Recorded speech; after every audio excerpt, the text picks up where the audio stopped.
আসসালামু আলাইকুম। আমি আলফিয়া রান্নাঘর থেকে চলে এসেছি। এই তো আমি আজকে বানাবো সোয়াবিনের রেসিপি। তার জন্য আমি সোয়াবিনটা গরম পানি করে ফুটিয়ে নিচ্ছি। আর একটা খালি হাঁড়ি নিয়ে নিলাম। নেওয়ার পর আমি তার মধ্যে সরিষার তেল দিলাম।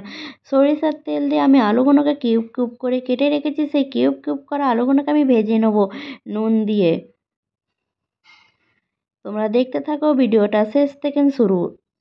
স্টেপ বাই স্টেপ দেখে যাবে, নাহলে কোথায় মিস করে যাবে। দেখতে পাচ্ছ নুন দিয়ে আলুগুলোকে আমি ভেজে নিচ্ছি নেড়ে চড়ে। এইদিকে সোয়াবিনটা সেদ্ধ হয়ে গেছে, তার জন্য আমি নামিয়ে নিলাম। ঠান্ডা পানিতে ভালো করে ধুয়ে নিয়েছি আর ভালো করে নিচড়ে নিচ্ছি। তোমরাও এইভাবে নিচড়ে নেবে, ধুয়ে নেবে। আর তারপরে নিচড়ে নেওয়া ধোয়া শেষ তো হয়ে গেল। একটা বউলের মধ্যে সোয়াবিনগুলোকে নিয়েছি, তার মধ্যে দুটো ডিম, নুন আর হলুদ দিয়ে ভালো করে মেখে নিচ্ছি।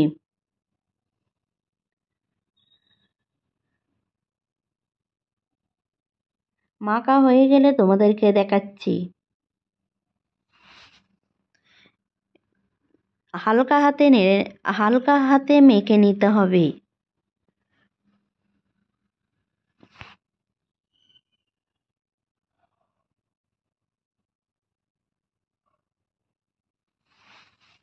দেখতেই পাচ্ছ মেখে নিচ্ছি। আর আলুগুলো ভাজা হচ্ছিল, প্রায় হয়ে এসেছে। এবার আমি তুলে নেবো আলুগুলোকে।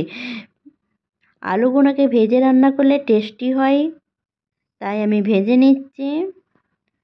আর আলুগুলো একটা সেদ্ধ হয়ে যাবে, 50% সেদ্ধ হয়ে যাবে।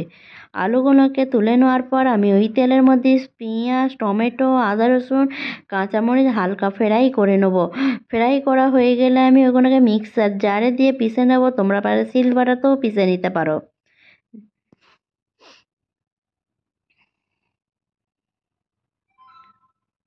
এইভাবেই হালকা ফ্রাই করে নেবো। আমার ফ্রাই করা হয়ে গেছে, আমি এবার তুলে নেবো। বেশ নরম টাইপের হয়ে যাবে, তারপরে আমি তুলে নেবো। নিয়ে আমি মিক্সারে দিয়ে পিষিয়ে নেবো, মিক্সার জারে দিয়ে। তোমরা পারে শিলবাটাতেও পিষে নিতে পারো, যাদের কাছে মিক্সার জার থাকবে না। তোলা হয়ে গেল আমার সবকটা। এবার আমি সোয়াবিনটাকেও ভেজে নেবো। সোয়াবিনটাকেও হাঁড়ির মধ্যে দিয়ে দিলাম। এইটাও হালকা নেড়ে চড়ে ভাজা হয়ে যাবে, ডিমগুলো ঝুড়ো ঝুড়ো হয়ে যাবে, তারপরে আমি তুলে নেবো। এটা খেতেও খুবই সুস্বাদু, খেতে খুবই টেস্টি। তোমরা বানিয়ে দেখতে পারো আর কমেন্টে জানাতে পারো আমাকে। আর যারা সাবস্ক্রাইবার করোনি তারা একটু চ্যানেলটাকে সাবস্ক্রাইবার করে দিও, পাশে থেকো, সাপোর্ট করো।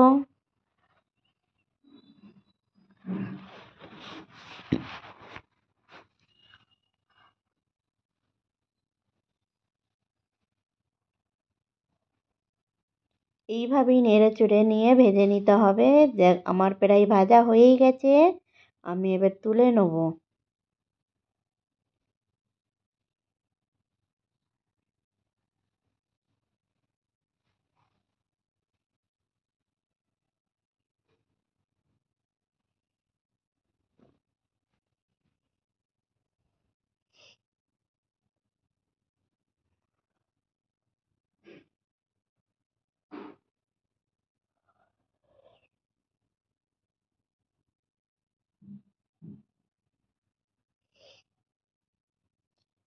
পেঁয়াজটা আমি পেস্ট করে নিয়েছি। হাঁড়িতে ফির আবার সরিষার তেল দিয়ে দিলাম। দেওয়ার পর আমি পেঁয়াজ পেস্টটা দিয়ে দিলাম। দেওয়ার পর আমি মশলাগুলোকে দিয়ে দেবো।